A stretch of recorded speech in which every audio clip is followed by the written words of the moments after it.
In sports tonight, we are continuing to celebrate 70 years of KVOA with a look back at the 70 years of sports. News for Tucson's Jenna Fink takes us back from the late 80s to the early 2000s.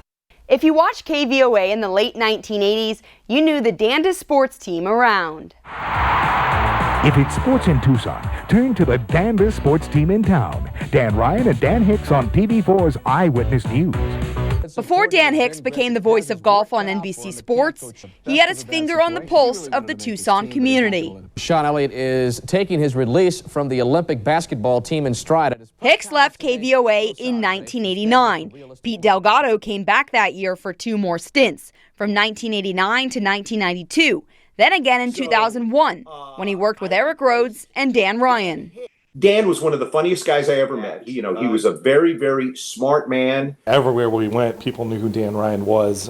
Ryan was the face of KVOA sports for 2 decades, from 1987 to 2007. Dan would challenge us every once in a while to see if we could fit movie quotes into our broadcasts. So one night we did Forrest Gump to see how many quotes we'd sort of fit into sports. In 1997, Ryan covered one of the biggest sports moments in Tucson history, Arizona men's basketball's national championship. It's only right, the ball's in his hands, a milestone victory for Arizona. Simon says championship. That was a battle of the Wildcats. Arizona knocked off Kentucky, the defending champs at the time, 84-79 in overtime. In the early 2000s, Arizona football didn't have that same success. U of A football was a little rough in those days. That was the Makovic days where it was not a lot of wins. Luckily, other teams made up for that. I got to go to Omaha and Oklahoma City with baseball and softball. Tremendous trips, tremendous memories. In 2004, KVOA had another historic hire. Lacey Collins became the first female sports anchor in the station's history. I was welcomed right away by Dan Ryan, by Eric Rhodes, who was also here. Lacey says she was respected here in Tucson, but not always by professional athletes.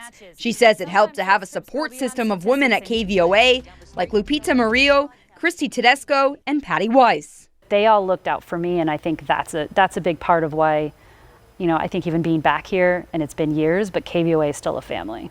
Lacey grew up here in Tucson, played several sports at Flowing Wells High School, so covering Arizona athletics was a pinch me moment.